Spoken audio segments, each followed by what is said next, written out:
just a menace. Hello Just a and menace. welcome to another episode of Menace to Sobriety with your host with the most, and I don't mean to boast, it's me, Dan O'Reilly, aka Dapper Laughs, aka the geezer.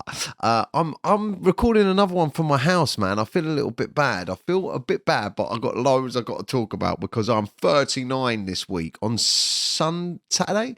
On the 17th, is that Friday or Saturday? Let me have a quick fucking look. I don't even know. Saturday, I'm fucking 39.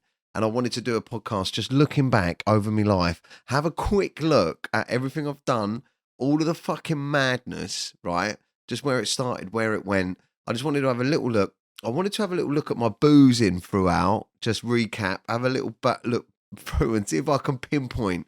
I want to find out while I'm talking to you if I can pinpoint the exact moment that it went a bit west for me, and maybe you guys can relate to it yourselves. But I want to have a look at where I'm at, man, because I'm a firm believer that, oh yeah, by the way, I'm in my office again. I'm still shooting Bermondsey Tales, fucking amazing film with Alan Ford, which is Bricktop from, the fucking, the Snatch. I'm filming it with Bricktop. I've been doing scenes all this week with Bricktop. It's unbelievable, Let me see if I can pick a couple of. I don't care if you're Muhammad Ahmad Ali. You're on thin ice, my pedigree chum, and I shall be underneath it when it breaks. That one. If you stop me again while I'm walking, I'll cut all Jacobs off. That geezer. Do you know what nemesis means? That geezer. I can't do the accent. But, I've been working with him. Would you take sugar? No, thank you, Turkish. I'm sweet enough. That geezer. Aye. I've got a fight and I want to use the pikey. That geezer. So I've been working with him, Alan Ford, absolutely amazing talent. And Vaz Blackwood, which is from Lockstock. Vaz Blackwood from Lockstock. If the milk turns out to be sour, I ain't the kind of pussy to drink it. That geezer, which is great. He's great fun. It's like my third film with him. But I'm having good fun, guys. And we don't ever. So I'm just shooting this in my office. All right. But wherever you're listening to this, I want to take you on a bit of a journey with me. But I feel a bit guilty because I'm not doing ones with guests, but my schedule just does not permit it. And I'm going to be up in this to be a bit more informative and comedy driven and stuff like that. And we're going to keep the guests coming. But you just have to bear with me till I get this feature film out of the way. But I'm trying my hardest. It's now quite late. I'm trying my hardest to make sure I don't miss a weekend. And we keep one going because I know some people depend on this podcast to keep them sober. I get a lot of messages about it and to just keep them entertained, and they've just come on the journey. So yes, the film is very poignant within this journey because I'm 39 this week, and I feel like in life we rarely stop to look around and appreciate the position we're in. If you're anything like me, and you're driven, I'm highly driven. It's an obsession almost. My love for comedy, acting, writing, creating, and progressing in my life. I've got a massive chip on my shoulder since my TV show got cancelled and all of that jazz back in the day. And I think it stems even further back to my childhood, which we'll have a look in that if you come from if you had a traumatic childhood or you come from a dysfunctional family, your parents broke up or whatever, you can sort of become needy and scared of abandonment, because, have issues around sort of, not being loved maybe, even though I was, but, you think because, your parents have broke up and the fact, I'm just guessing this stuff, but, you see it in films and stuff like that. And I've read some stuff and I did do a bit of counselling. And, sometimes the children can feel that it's their fault that their family falls apart or whatever. And it can turn you into a people pleaser, which I 110% have been my whole life, people pleasing. And it makes you want everyone to like you. And also to prove to the world, in order to make people like you, and to people please, you got to make people, you got to feel like you're enough. You're doing enough to please everyone. And a lot of that can go into working too hard. I think Gabor Mate that does all the ADHD stuff, they say it's a massive trait in ADHD as well. And that trauma or, having tough childhoods and stuff like that can lead you to spend the rest of your life trying to prove yourself to the world, trying to prove that you're enough. And I used to think it was ambition. I think it is a mixture of ambition. It's definitely ambition and drive, but it's certainly a fear of not being enough, a fear of being left behind, a fear of the world knowing. I think we all have this imposter syndrome or inferior complex where we think to ourselves, I think we all do think this, that we're not, well, maybe it's just me. I don't know. You'll have to tell me. You'll have to give me some feedback in the comments on this one. But do you do an answer in the comments? Do you feel like you shouldn't be in the place you're in? And when things go right, does it feel a bit awkward? Or do you feel like you're pretending to be someone else and that everyone's going to work out who you are? Because I always feel like that, because right now in my life, I'm very blessed, very, very blessed with work, with money, with opportunities and stuff like that. But it hasn't always been like that. It's been a fucking shit show. It's been horrific, to be honest with you, at times. And it feels like this has come about, but it's a long time coming. And now that I'm nearly 40, I'm 39 this week, I just want to stop and think, well done. That's what I feel. I feel happy. I feel content. I don't feel like I've got anything else to prove. I feel like I've set the foundations and I can enjoy myself now. I'm doing a film with some amazing actors, and that has just been my dream since day one. Since I was 5 years, apparently my mum told me, and mum, if you're watching, because I know you watch these, so sorry about talking about the dysfunctional family, but you know what? That's another thing. That is another thing I will say. I will definitely say this because I know my mum listens and watches these podcasts. One thing that I do realise, that a lot of people can do, a lot of people can blame their parents for, say, for instance, like my mum and dad broke up. They had it was a difficult divorce for my mum and my father, but it wasn't a nice situation. They broke up, and then it was difficult for our kids. Kids that don't see both their parents as much as they should, or have to do 2 Christmases and all of that stuff. It's hard. And a lot of people can grow up and become adults and go counselling and all that jazz and work out that their trauma is because of stuff that happened when a kid and blame their parents. But, the way that I see it, right, and the way that I see things like this is my mum was my age, right, and my dad was my age, right, and look at the fucking mistakes I'm making in my life. Like, life comes at you hard, and my mum loves me to pieces. My father loved me to pieces, God rest his soul. And they did the best they could with this, and I've got such fond memories as well, but they did the best they could with the cards they were dealt. And, I'm doing the same now, I'm doing the same now. So a lot of people can blame their parents. And look, our parents are just human and they make mistakes as well. But the one thing that does stick in my mind is that they were the age I was now when I was a baby. Do you know what I mean? And look at me, I still don't feel like an adult, and I'm fucking 39, mate. I'm 39 this week, and I feel like I ain't worked it all out. I feel like I've spent 38 years getting it wrong. And I'm moving into my 39th year, kind of feeling like I might be getting it right now. So big shout out to my mum and my dad if he's up there listening. I know things were tough, but I love you, and you did great with the cards that you were dealt. And look at me, man. I'm fucking funny, confident, good looking. Just seeing the dog in the background. If you're watching on YouTube, that's fucking hilarious. Right, let's go back. Let's start at the childhood then. My mum and dad broke up when I was very young. I was young when I was young. I was about, I don't know, 2 or 3 or something like that. It was a tricky divorce throughout my childhood. My dad didn't take it well, to say the least. And there was it was tricky. It was just the 3 of us, me, my mum, and my sister for a long time. My mum grafted, worked hard, looked after us, and coped, man. And my childhood was, I learned a lot about how strong women can be through my childhood. My mum, I can remember having piles of ironing, and she'd iron for the neighbours. She'd have, she was finding out ways to make money. She looked after the 3 of us, and we got by, and we had a lot of fun. I can remember having a lot of fun with my mum and my sister.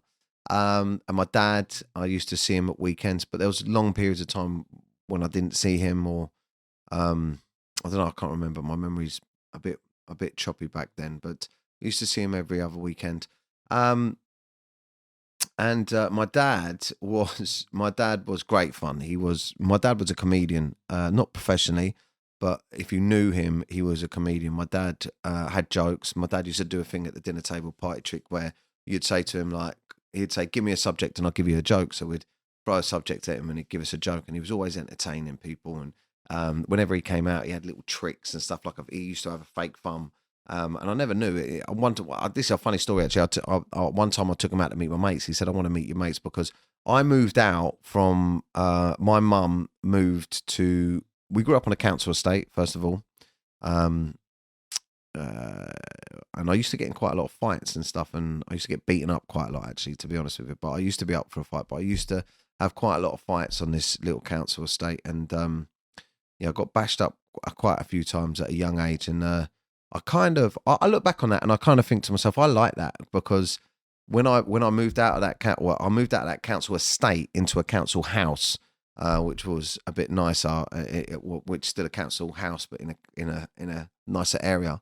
And when I mixed with other boys, I felt like I was a bit rougher and readier. And all through my teens, all the lads were fighters. They were all scrappers, fighting, vandalism. I was a naughty boy growing up. Do you know what I mean? I look back on it now and I was a fucking nutter. But I used to see my dad every other weekend. And my mum moved away when I was probably 16, 17, something like that. I say 15, but my mum always says it was later than that. But I know I was still at school, or I was just going into college. I got expelled from one school for pretending, for loads of shit. That's a whole nother podcast. But then, I remember I moved out. My uncle owned a house when I was about 16, and I rented the house off him when I was 16. And my my uncle charged me rent, so I had to have a job. I worked at a go-kart track, which was opposite the house. And I can remember my dad came and saw me, and he said, right, you're living on your own now. I want to meet your mates, because you're going to be spending all your time with your mates. So I took my dad out to meet my mates at the pub. And he was showing all these tricks, doing all these tricks to my mates, and they were all laughing. He was cracking jokes. And I said, Dad, how the fuck do you do that one where you pull out the fucking, he had a bit of cloth, red cloth, and pull it out. I said, how'd you do that? He showed me how to fake thumb. So I said, you brought a fucking fake thumb out with me and my mates down the fucking pub. I must have been a bit older, actually. But that's what he was like. He was always entertaining. So I guess that's where I get it from. But I worked from an early age. I started working 16, 17, 18. I got expelled from school, but I managed to get some GCSEs still. I got expelled from one school, put in another school, and kept it kind of calm. Done some fucking mad shit, though, I'm not going to lie. And but from that age, from when my mum moved away, we were drinking and fucking doing drugs. I'm not going to lie to you. Do you know what I mean? It was like, before she moved away, we were drinking.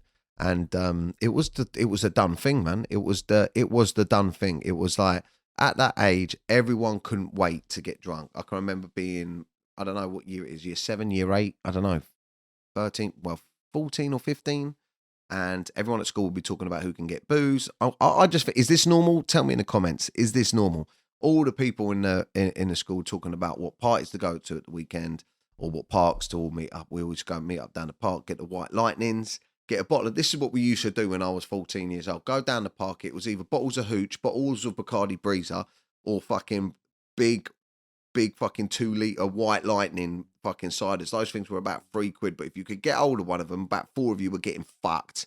And then we'd fucking death lug the thing. Do you know what I mean? We'd get 10 sovereigns, because you could get sovereigns back then, 10 sovereigns for £1.75 or something. And we'd fucking, you'd be like at twos in them. If you could get twos, you were a legend. That's how long ago I'm talking. Kids, you kids won't even know about this, mate. I'm going to take you on a nostalgic journey here, just with cigarettes. When you had a cigarette, twos was half of it.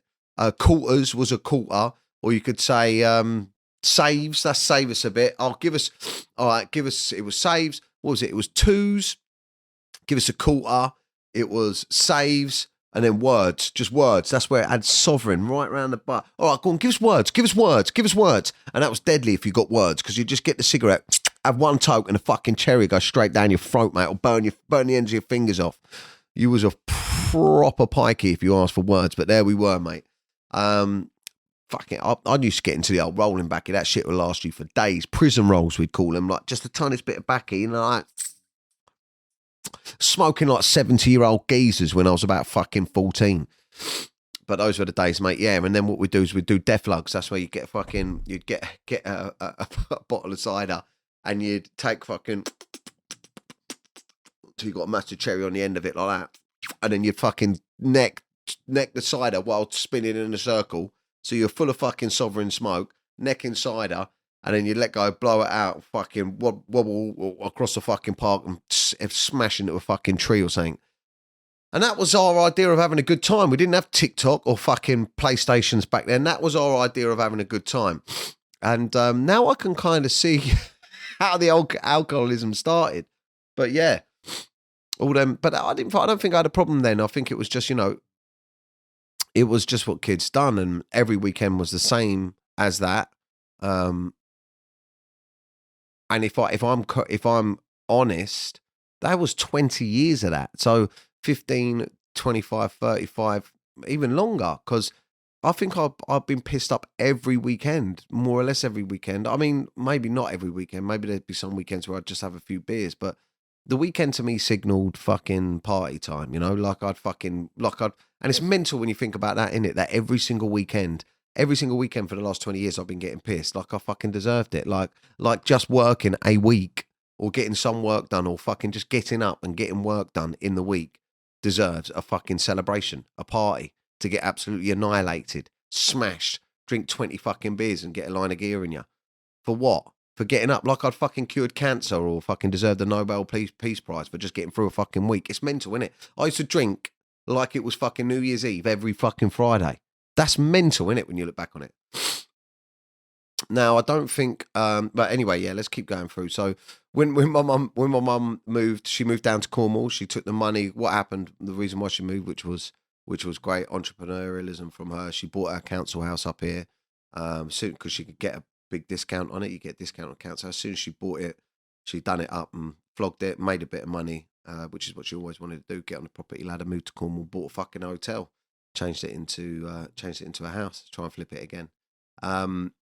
So yeah, very inspiring. My mum was always willing to take risks, forward thinking. I think I get a lot from that. You know what I mean? But yeah, no, I had various jobs. I worked at a go-kart track. I worked at Argos. I worked at Tesco's.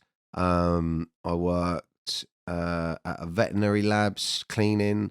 I worked loads of little jobs. I worked at a play scheme. Worked a lot. I work anywhere. I'll do anything, right? And then I got a job. Well, I wanted part-time work because I was always auditioning acting. I was auditioning for acting roles, and I remember I auditioned for EastEnders back then when I was in my teens. Grange Hill, you wouldn't know that. I even auditioned for. I had loads of auditions. Never got no work. My hope and dreams as an actor was shattered very early. I was very good in college doing acting. I was I always played the lead. We done musical theatre and I always played the leads. I was that guy in college. I always played the leads. And there was even a short film. But yeah, I can remember they came into the college and they said, we're shooting this short film at Shepperton Studios, proper big filming studios. And they needed to audition someone for the lead role in it. They needed a young lad. And fucking hell, do you know what? It's just fucking what I've just realised it was about. It was called The Bottle, and it was about alcohol. It was about a kid that finds a bottle of wine, and the fucking camera follows the bottle of wine, and he goes all through these different fucking these things, like loads of drama happens and everything like that. And yeah, man, that was that, and everyone auditioned for it in the whole college, and I got the part. I got it. I auditioned. I acted and auditioned. Wow, it's about alcohol as well. That's fucking crazy. So I went and done that audition, and that really inflated my ego. I always thought I was a good performer and so I thought, oh bang, I'm going to come out of here and I'm going to get a part in a TV show or a stage play or something like that, and that's me set for life. But that didn't happen. I worked out very quick that wasn't going to happen. or well, unfortunately, my life had hit me pretty fast. I come out of college and I was paying rent. So, and daddy, I didn't live with daddy, and mummy was in Cornwall, and yeah, not only did I want to pay rent, I wanted beer money as well. So I got a job. My first proper job was as an estate agent. Unfortunately, I'm sorry to say that to you, but yeah, my first proper job come as an estate agent, and yeah, I became quite good at that. I was a little salesman. In Woking, I was selling houses, and well, I was doing lettings actually. I think I was renting out properties. I was only young. Fuck me, I don't know who would have fucking listened to me showing them around the flat when I was back in 19. I was all right knobhead, but yeah, I done quite well at that. I could connect with people and talk to them. And I'd done that up to the age of 18. And I can remember when I was 18, I was focused on becoming number one. It was for Man & Co. in Woking. And I worked for Man & Co. in Woking. And Les Morales, which I do still speak to, he's been looking for properties for me over the last few years and fucking trying to sell my gas and that. Les Morales, big shout out to you. And another geezer called Stephen Walker. He was the top salesman, Stephen Walker, and Les was my boss. And I can remember I was fighting every month to try and become the best sales negotiator and sell rent out the most flats and all that. And that was my life, and I fucking loved it. I was earning what I thought was good money. I had a company car, best company car out of all my pals, best car out of all my pals because it was a company car. And I got to 18 and I was like, fuck, shit, man, this is me now. Is this me? Is this me? I think I'd done it for 2 years and I was like, is this me at 18 years old? I was like, is this me? Oh, fuck, I almost forgot, man. I want to be a fucking star, man. I want to act. And I didn't know about comedy then, really. I mean, I'd seen some comedy. I was a massive Lee Evans fan, but I think I'd done a couple of stand-up gigs before I quit. I wanted to be an actor. The acting wasn't working. Someone said Lee Evans. I watched the Lee Evans fucking one of his old DVDs at a house party when I was off me nut, and I carried on watching him. I got this idea in my head that I wanted to be like Lee Evans. It was Lee Evans. I was a fucking huge fan of Lee Evans. He was like my idol, right? And I can remember the way he acted out his comedy. Visually, I thought it was amazing. He drew me in. It drew you in to visualize the comedy. You know, instead of saying a joke like, "Oh, this happened, and this happened." He'd go, I was with my wife, and then he'd become the wife, and then become and it was that. That's what my passion is about, becoming the character. As you know, with Kid Frankie or the Sesh Gremlin and all that stuff. So before I quit the estate agent, I think I'd had a couple of stand-up comedy gigs, and I was like, I want to perform in front of a live audience. I fucking loved that. But I couldn't get into London and do all the gigs, and with it being an estate agent, you work late in the evening. So I started getting this, I can't remember what it was called, the Stagecoach or something like that. It was like an acting newspaper. It had auditions in the back, and I saw an audition in the back for One Stop Entertainment. And it was One Stop Entertainment, and it was an audition to be essentially a red coat, you know, working at Butlins, but in Cyprus. So going and being an entertainer in Cyprus. And the advert said something along the lines of, you know, you'll be a compere and a host for game shows. So you'll host game shows like Who Wants to Be a Millionaire, Bingo, and stuff like that. And it said, and if you have any of your own talents, like you're a comedian, a musician, a dancer, or anything like that, then let us know at the audition and we can incorporate that into the shows. And I can remember I went to the audition while I still had this job, just to see, do you know what I mean? Summer was coming up and it was like a fucking summer season in Cyprus, right?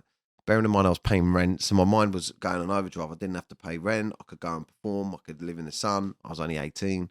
And I was like, do you know what? Fuck it, man. I'm going for the audition. I went for the audition and I got it.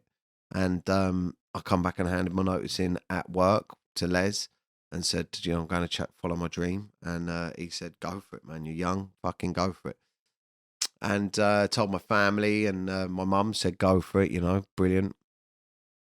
And yeah, man, I flew out. I met this lovely guy, Steve. He was at my wedding. I still talk to him all the time. Steve, he actually helped me. Actually, I met him at the audition, and then I said to him, I didn't have enough money for the fucking plane tickets and that. And this geezer never fucking met me before. I think he chipped in and helped me, and our friendship started then when I was 18, and it's been going since, man.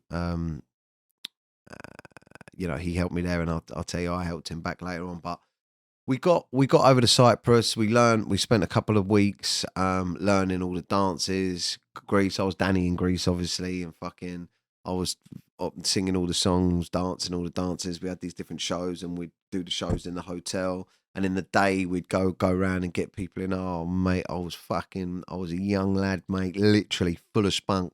I was like tanned because I tan up good because my granddad's Indian. What are you doing? That's no word of a lie as well. He's Indian, so I tan up nice and oily. And mate, I was nicking birds, mate. Mate, I was in the magazine. They used to have a little one-stop magazine, and they used to write in the magazine. I'm not even lying. I'll find some cutouts. They used to write in the magazine about like my antics. I was like a bit of a legend, you know what I mean? Woo! Anyway, I can't go back there because I'm a different man now. But put it this way, I was in the middle of Ayia Napa. My hotel was on the strip on Ayia Napa. So if I weren't mingling, if you know what I mean, mingling with the guests, I was out on Ayia Napa strip mingling with the fucking tourists, my guy. So yeah, I was there and I was living a dream, man. I was writing, but I mean, I was drinking hard. That's another thing. But I was performing every night. I was performing, and what I was doing was when I was performing, I was say I was doing Who Wants to Be a Millionaire. I was doing 5 minutes of comedy before, so I was telling jokes and seeing what worked and trying to make people laugh 5 minutes before, and then I'd do like Who Wants to Be a Millionaire. If I was doing bingo or doing a quiz, I'd get on stage and I'd be like, "Hi guys," and it was great for me because if the comedy wasn't working, I'd just jump into the quiz. But if the comedy was working, I'd just carry on doing the comedy, and I fucking loved it. It was like having an audience every single night to play with and to see what worked and to build stuff off. And I'd meet people round the pool doing water polo, and then I'd do jokes about them, and I fucking loved it. It was the bollocks. And yeah, and then in the evenings I'd go and get fucking smashed in Ayia Napa. So there was some hardcore heavy drinking. And I remember I was writing home to all my boys, and because this was before text message and all that fucking jazz. It was email, wasn't it? And they all surprised me and flew out. About 7 of them, and they stayed. I think a good handful of them stayed there for the whole fucking season. And my mum flew out actually on my birthday, and she partied with us on my birthday, which was funny. Because all the Greek Cypriot men were trying to bang her and that, and I was like not having none of it, but it was funny. But while I was out there working in Cyprus, and one night a man called Marcus Neal, gay fella, I think he wanted to get hold of me first of all, but he was watching me perform in this bar in the hotel. I was doing a quiz or a game show or something like that. And he came to me and he said, "Listen, we've got a cruise ship company. I'm the managing director, no, the cruise director for this cruise ship company called Travel Scope, and we're about to embark on a round the world cruise, and we're looking for a host, an MC, to compare all the game shows. Got an audition over in the UK. Would you like to come and audition?" And I was like, "Fucking hell, that's mad! Traveling the world." And it was good. My summer season was coming to end in Cyprus, and it was good. But it was good and bad, because what they do in Cyprus when you work for these companies is they hold back 25% of your pay each month or each week. They hold back 25% of your pay, and they give it to you on the last day to ensure that you stay till the end of your contract, because so many people get bored, homesick, they meet people or whatever, and they fly back, and it fucks up their whole entertainment. So they hold that back, and if you don't stay till the end, they keep 25% of your pay, which is at the time was quite a lot of money. And they wouldn't let me fly back for the audition, even though the start date was after my end date. They wouldn't let me fly back, so I had to sacrifice. And bearing in mind, I didn't have a home to go back to in the UK, because I didn't have anywhere to stay. So I was going back to crash on my uncle's couch in his house. I'd lose the money. I'd spunk the rest of my money boozing. So I'd be going back to start fresh or nothing to do this audition, and then hang around to see if I got it. And if not, fuck knows what's next. But I rang my mum and spoke to my mum, and my mum said, "Fucking go for it, man. Fuck it. You only live once, and it's what you want to do, innit? You want to be on stage. You want to entertain." My mum always said that to me. Fuck it, go for it. So I was like, do you know what? Bollocks. Fuck this. I'm out of here. Left, lost the money, went home, done the audition. 50, I think it was something like 56 people. I can remember it was 50 something people auditioning for this one role on this one small cruise ship, and the cruise ship was going off on a 4-month trip around the world. Fucking, I'll show you on my map in a minute where it went, but it was fucking hundreds of locations. It was around the world cruise, so it went from one end of the globe all the way around the world. Fucking, it was like the UK. It would come. I'll just tell you, it was the UK. It started in the UK. I believe it went over to like up to like Norway, so it went all through the Norwegian fjords, all around Russia and all that stuff, and then down and all through like Europe, around Europe. Let me see if I can get this right, and then down like almost as if it was going down to like Africa. Then it would go, and then it went across to like, is it the Azores and all of that stuff, and then all the way over to America, around America, through the fucking Panama Canal, and then you have fucking Fiji, all of that stuff, Mauritius, all the way over to Australia, all around fucking Australia, all the rest. Do you know what I mean? So around the whole fucking world, it was mental. And 50 people auditioned, and fucking your boy got the fucking gig, mate. That's up there. That's better than, I think that's better than when I got my TV show. I'm not gonna lie to you, because my life was changed, mate, and I was fucking 18, 19, I think I was 19, 18, and I was just like, what? Fucking 4 months on a cruise ship, cruising around the world, doing what I love, and that was me off, mate. Bang. I had to borrow the money again from a girl that I was seeing at the time called, fuck knows, Maria, I think. Shout out to Maria for that 130 quid for the train fare to, I don't know, Falmouth or something like that. I can't fucking remember, mate. But I borrowed the money and I got down. I probably earned the money though. Do you know what I'm saying? But yeah, and I've done my first world cruise, and that's where I really upped my game in regards to the stand-up comedy and everything. But again, all of my wages went on boozing. It was quality, mate, on the cruise ship. They had a crew bar, all the booze was cheap, and every night I'd have a few drinks to lighten my nerves. We had a big audience. The beautiful thing about, so yeah, the drinking continued, man. The drinking was heavy from there.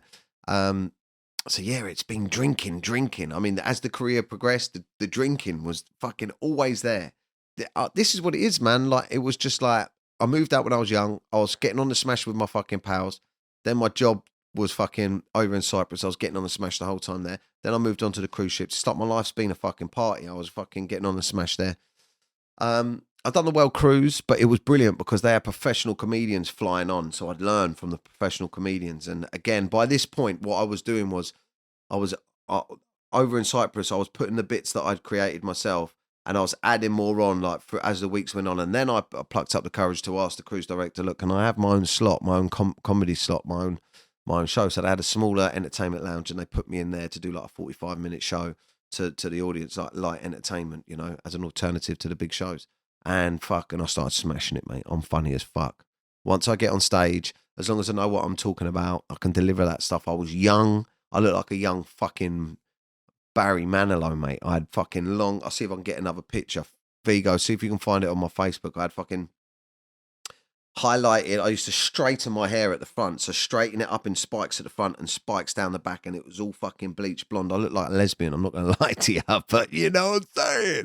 And the old ladies, fuck me, mate, they pay good money for the entertainment, Anyway, so I was doing my stand-up comedy shows on there, and that's when it kicked off for me big time, you know. I was loving life, and that's it. I decided I was going to be a comedian, and I'd done 4 years of that, 4 or 5 years of that. It took me up to the age of about 25, on and off cruise ships, different ones, Royal Caribbean, Norwegian Cruise Lines, fucking Thompson cruise ships, fucking everything. The only one I didn't do is Disney, because they're pussy odds, you know. No, just because I just never done it. There wasn't a lot of free reign on Disney to sort of be a bit wild, but I've done a lot of the other ones, and I in the end I became what's called a cabaret comedian, the youngest one on the circuit for Royal Caribbean as well.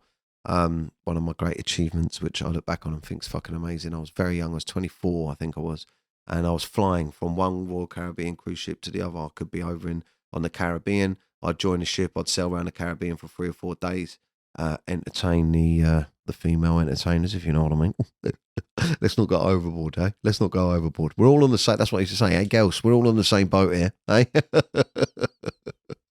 Anyway, but yeah, and then yeah, fly on and off the cruise ship. So I was living the dream. But then by about the age of 25, I got bored again.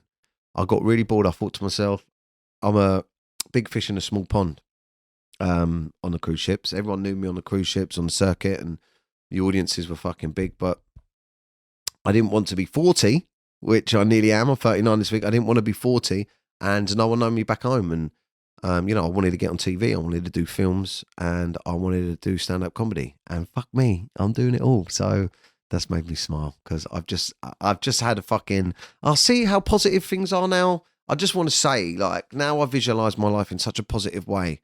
I feel like when I've been drinking, when I drink, I feel like, honestly, this is the truth, man. I feel like I was always like trying to get the weeks out of the way to get to the weekend. It was always a pity party when I was drinking. It was like, poor me, man. I was hungover, anxious, depressed because of the booze. And I was always like, oh man, nothing's going right. I just want to get this week out of the way. Oh, today's long because all my days I was hungover. And now I've just stopped and thought, fucking hell, man, the 25-year-old me on the cruise ship thinking, shall I go home? I've just made it here. It's fucking brilliant. But shall I go home and shall I start? Because there's so much more I want out of life. That 25-year-old me, if I could stand in front of him and go, mate, it's not going to be easy. It's going to be the fucking worst, man. It's going to be fucking hard. But mate, you are going to majority of people in the UK are going to know your fucking name. They are going to know your name. You are going to get a big fucking TV show by one of the biggest broadcasters. You're going to sell out tours. You're going to fucking get millions of followers. You're going to make millions of pounds. And you are going to lose the lot. All the millions, mate. Apart from the followers, you're going to lose everything. You're going to lose the millions of pounds. You're going to lose the fucking house. You're going to lose the fucking TV show. You're going to lose your sanity. You're going to lose a lot. And while you lose all that, you're going to lose your fucking dad.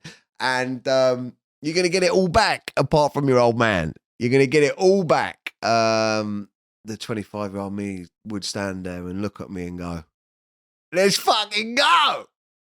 Let's go. But then I'll say, but by the time you're 40, you're going to have to stop drinking and taking drugs. And the 25-year-old's going to go, fuck that, I'm staying here. Oh, man. I feel like this is a story to be continued. I'm going to stop it there. I'm going to hold it there and leave you wanting more. Well, you let me know if you want me to carry this on another episode of Menace to Sobriety. But I've got to the point where I was just about to leave the cruise ship and come back and embark on being Dapper Laughs. Ladies and gentlemen, thank you for tuning in. That was a weird one, wasn't it? Every fucking podcast is a different. Like, I don't know what's going on. It's like you've got an insight into my ADHD. You've got an insight into my mind. It's like it's wild. This fucking podcast will never have a format. It will never be organised. It will always be all over the fucking place. So I can always ensure you that you will be entertained. For those of you that will come on for the guests, thank you for sticking with me while I'm shooting this feature film. But that is to be continued, ladies and gentlemen. If you would like more storytelling time, or you got any ideas what you'd like me to do for next week's podcast, soon we're going to be back to the format as before. We'll have guests on. I'm getting my co-host involved properly, which is Kirk Norcross, but 39 on Friday. It's Father's Day Sunday. Please, ladies and gentlemen, if you want to hear more of that stuff, get tickets to my stand-up comedy tour. Link. Tickets are there. I've got 28 dates kicking off in January and they're selling out fast. So make sure you get to my tour. That was nice. I feel like we had a good chat. I feel like we're getting to know each other. That was storytelling time, baby. To be continued. Let me know what you liked, what caught you, what you want more of. Any questions, la-di-da, chuck it in the comments. Sharing's caring. DM me on Instagram. Let me know if you like the episode. Bye. Oh, yes. And don't forget, if you want to come and see me live and meet me, I'm going on tour. The Daniel O'Reilly Out of Character full UK tour kicks off in January 2024 and tickets are on sale right now. I'm going to try and get out and meet as many of you as possible. And of course, I'm going to be bringing the laughs all over the UK. There's 23 dates right now and I'm adding more all the time. Hit the link in the bio and get your tickets now and come have some fun. If you're going through a tough time at the moment, please don't suffer in silence. Feel free to pick up the phone and contact any of these helplines. I personally, myself, at one of my darkest points, contacted the Samaritans and it completely changed my outlook and got me out of a really deep, dark place. A problem shared really is a problem halved. So if you don't feel confident talking to those around you, check out any of these organisations and give them a call. This is my Facebook group. Just simply search on Facebook, Men and Their Emotions. It's for men only, but once you're in there, you can talk anonymously about your problems and help others and just feel a little bit of community. So come join the conversation, Men and Their Emotions, on Facebook. Thanks for watching. Menace to sobriety. Just a menace, just a menace, just a menace. Menace to